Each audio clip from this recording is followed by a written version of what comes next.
최근 정부가 완성차 업체의 중고차 시장 진출을 허용하면서 중고차 시장에 변화를 일으켰습니다. 완성차 제조사인 현대차는 고품질의 인증 중고차를 선보이고 중고차 관련 통합정보 포털을 구축해 중고차 시장에 대한 소비자 신뢰를 제고할 계획입니다. 정밀한 성능 검사와 수리를 거친 후 품질을 인증해 판매하는 인증 중고차 CPO를 시장에 공급하고 품질 검사를 통과한 차량만 선별해 신차 수준의 상품화 과정을 거쳐 판매한다고 합니다. 이번 참여자께서는 현대차 중고차 진출 결정의 전략적 요인과 실현성 파악에 대해 스터디해 주셨습니다. 현대차가 중고차 시장에 진출함으로써 중고차 시장은 점유율을 제한하더라도 기존 매출과 비등한 수익을 얻을 수 있는 마켓으로 매출을 확대하고 중고차 가격 방어를 통해 신차 가격 상승으로 수익성을 개선할 것이라는 의견인데요. 과연 현대차는 새로운 중고차 시장을 성공적으로 이끌어 나갈 수 있을까요? 후에 이어질 피드백까지 함께 살펴보시죠. 이번 주제는 현대차가 중고차 시장에 진출하게 되는데 진출을 결정한 전략적인 요인과 실제로 그 요인이 실효성이 가능한지에 대한 파악을 진행해 보도록 하겠습니다. 현대차는 앞으로 5년 10만 킬로미터 이내 자사 브랜드 차량을 대상으로 중고차 시장을 진출하기로 하였습니다. 판매 프로그램 중 하나가 트레이드인 방식입니다. 고객이 타던 차량을 자체적으로 그대로 매입을 하고 신차 구매 시 할인을 제공하는 방침입니다. 그리고 중고차 통합 정보 포털을 제공하기로 하였는데요. 포털에서는 중고차 성능과 상태에 대한 통합 정보와 적정한 가격에 대한 산정 및 정보를 제공하면서 현재 시장이 가지고 있는 고질적인 문제인 정보의 비대칭을 해결하며 투명성을 높이는 데 꽤 도움이 되고 있습니다.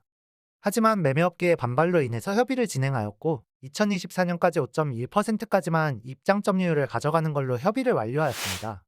저는 중고차 시장 점유율을 5.1%만 가져가더라도 매출과 비등한 수익을 얻을 수 있기 때문에 진출한 게 아닐까 라는 생각을 했고요. 중고차 가격 방어를 통해서 신차 가격 상승으로 수익성 개선을 하려는 거구나 생각했습니다. 첫 번째로 중고차 시장 진출로 정말 그게 방어가 가능한지인데 이는 실제 사례를 통해서 검증이 가능합니다. 국내 자동차 거래 플랫폼인 엔카의 현황을 보면 벤츠 E클래스 20D 아방가르드 가격은 일반 중고차 대비 인증 중고차 가격이 약 10%더 높은 가격입니다.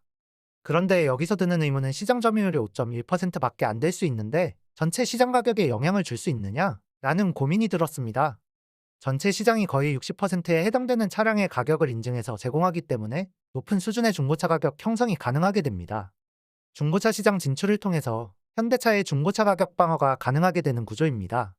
테슬라의 사례를 말씀드리고 싶은데요. 모델3의 중고차 가격이 꾸준히 상승하다 보니 신차보다 높은 중고차 가격이 형성되기도 합니다. 마지막으로 신차 가격 상승이 정말로 수익성 개선으로 이어지는지를 확인해 보고자 합니다. 현대차 같은 경우에는 트레이드인 방식을 통해서 판매량은 그대로 유지한 채 가격만 상승할 수 있는 전략이 있기 때문에 전체적으로 매출 증가로 이어지는 구조라고 말씀드리겠습니다. 현대차의 중고차 진출에 대한 전략적 요인, 실현성 요거 검토해 주셨는데요. 첫 번째, 가설 검증. 점유율을 제한하더라도 기존 매출과 비등한 수익을 얻을 수 있는 마켓으로 매출 확대가 아니다라고 검증해 주셨죠. 그래서 5.1%의 매출 측면에서 점유율 제한이 있기 때문에 현대차의 기존 사업 대비 미미하다. 두 번째는 중고차 가격 방어를 통해 신차 가격 상승으로 수익성 개선 가능하다. 요거는 어느 정도 타당한데 근거로 나온 부분에 대해서 추가적으로 조금 더 이제 정리를 해보자면 완성차 입장에서의 중고차 시장 진출을 어떻게 이해해야 되냐가 있고요. 5.1% 마켓시어 제한이 있어서 이거는 별로 매력적이지 않다라고 판단할 수도 있는데 정말 그런지 좀 생각을 해봐야겠죠. 그래서 먼저 완성차 입장에서 중고차 시장을 들어갈 수 있다라고 하면 어떤 점이 매력적이냐. 첫 번째는 중고차 시장을 들어감으로 해서 완성차가 가지고 있던 정품 부품에 대한 판매가 늘어나게 되는 거예요. 근데 이 부품 판매가 실제로 굉장히 고수익이다. 부품에 현대 인증 마크가 있으면 정품이 되고 그게 없으면 이제 화이트 라벨이 되는 거죠. 현대차 그룹에서 신차가 판매가 되는데 이 중에 트레이드인으로 절반만 들어오더라도 다시 중고차 매매상들에게 넘길 수 있죠. 그럼 수리 과정에서 생기는 부품 수요들은 다 정품으로 들어가게 되겠죠. 그렇게 적용된 게 서티파이드 프리온드, 인증된 중고차가 되는 거니까요. 즉 현대차 인증 엔지니어들이 이제 작업을 했기 때문에 이 중고차는 CPO라는 이름으로 조금 더 높은 부가가치를 인정받게 되죠. 그렇게 됐을 때 중고차 매매상에게 넘길 수밖에 없다 하더라도 이들에게 넘기는 차값이 그냥 중고차 매매상들이 처음부터 사와서 이제 수리해서 다시 판매하는 것보다는 가격이 꽤 괜찮다라는 거죠. 전체 과정에서 현대차는 과거에 없던 고수익의 정품 부품 판매에 기회가 생긴다라는 게 수익성 개선 또는 추가 매출의 가능성이 있는 거고, 매출 규모는 어떤 의미냐면 생산 시설에 대한 투자 없이 신차 생산 라인을 추가로 깔지 않고 중고차 매출이 발생하는 거예요. 시장에서 아무런 투자 없이 추가 매출이 나오고 고부가가치의 정품 부품들이 잔뜩 팔리는 그런 시장에 들어가게 되는 거죠. 두 번째는 5.1% 마켓 시험에도 불구하고 신차를 산 현대차 고객의 절반이 트레이드인으로 팔고 다시 현대차를 구매한다라고 보면 중고차 매매상들에게 팔 수 있으니까 여기서도 매출 규모가 꽤 나온 거죠. 굉장히 매력적인 시장이라고 할 수 있죠. 어쨌든 현대차를 한번 사신 고객들은 이제 이거를 다시 되팔 수 있고, 되팔 때 가격이 꽤 괜찮게 나올 수 있죠. 왜 그러냐면 현대차 입장에서는 이거를 높은 가격에 사준 걸 가지고 다시 신차를 사게끔 하기 때문에 신차가 조금 더 비싸도 조금 더 바이가 되는 윌링리스 투 페이가 나오는 거죠.